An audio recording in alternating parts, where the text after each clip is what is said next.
Hello everyone.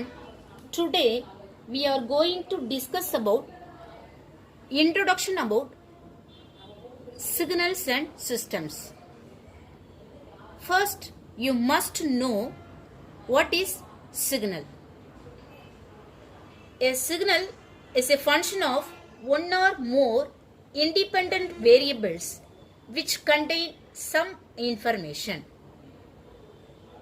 Example: electric voltage, current, pressure, sound, light signals and standard signals.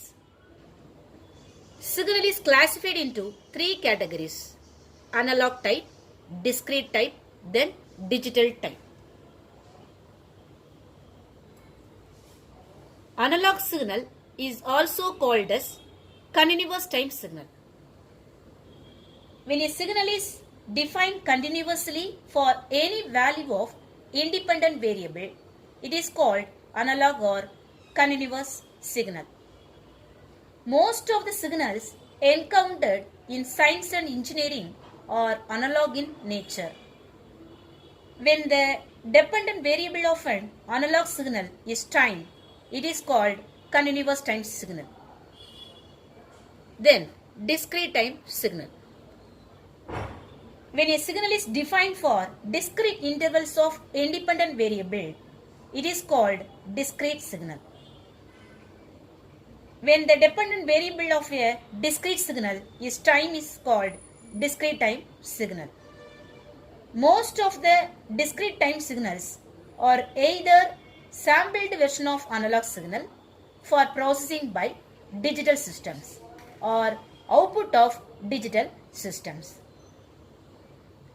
Then digital signal. The quantized and coded version of the discrete time signal is called digital signal. In digital signals, the value of the signal for every discrete time n is represented in binary codes. The process of conversion of a discrete time signal to digital signal involves quantization and coding.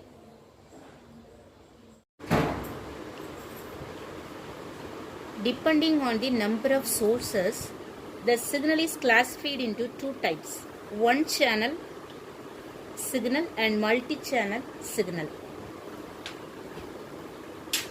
Signals that are generated by the single source or sensor are called one-channel signal. The record of room temperature with respect to time, the audio output of a mono speaker, etc. are the examples of one-channel signal. Then multi-channel signals that are generated by multiple sources or sensors. The audio output of two stereo speakers is an example of two-channel signal. The record of ECG, electrocardiograph, at 8 different places in a human body is an example of 8-channel signal. Then, depending on the number of dependent variables, the signals are classified into two categories. First one is one-dimensional signal. Second one is multi-dimensional signal. A signal which is the function of single independent variables is called one-dimensional signal. The signals examples are music, speech, heartbeat. These are the single independent variables with respect to the time. Then multi-dimensional signals, which is a function of two or more independent variables. A photograph is an example of two-dimensional signal. Here, the intensity or brightness at each point of a photograph is a function of two spatial coordinates x and y. Hence, the intensity or brightness of a photograph can be denoted by B of x, y. B of x, y. Similarly, the motion picture of a black and white TV is an example of three-dimensional signal. The intensity or brightness at each point of a black and white motion picture is a function of two spatial coordinates x and y and time t. Hence, the intensity or brightness of a black and white motion picture can be denoted by B of x, y, t. So, here x and y are the two-dimensional variables. Here x, y and t are the three-dimensional variables. So, which are relevant to the multi-dimensional parameters. This is continuous time signal. The example is exponential type. This is called decaying exponential because the mathematical expression for this signal is e power minus at. The power of exponential is negative. So then it is called decaying exponential because the amplitude of the signal is decreasing with respect to the time period, which is continuously varying.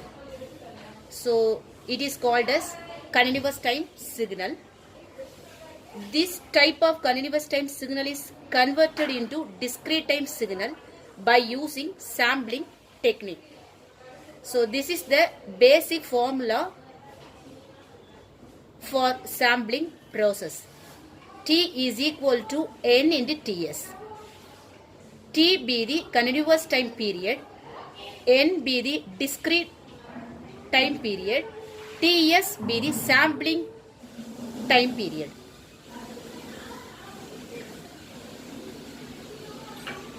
So T is replaced by n into Ts. So the continuous time period is replaced by n into Ts. So the decay exponential is in the form of e power minus a n into Ts. So this is the sampled version. Okay. To discrete the amplitudes of the signal, we get the result dt.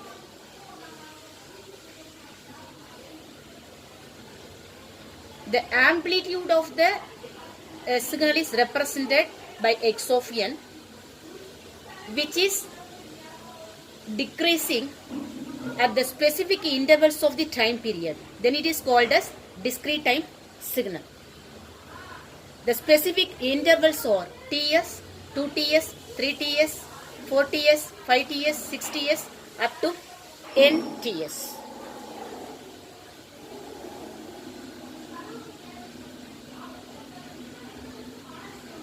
Then, what are the significance for analog and discrete type signals? Analog circuits process continuous time signal because the analog circuits only processing the analog information or continuous time information. Such circuits like operational amplifiers, filters, then amplifiers, etc. Then digital circuits process discrete time signals. The digital circuits like microprocessors, counters, flip-flops, etc.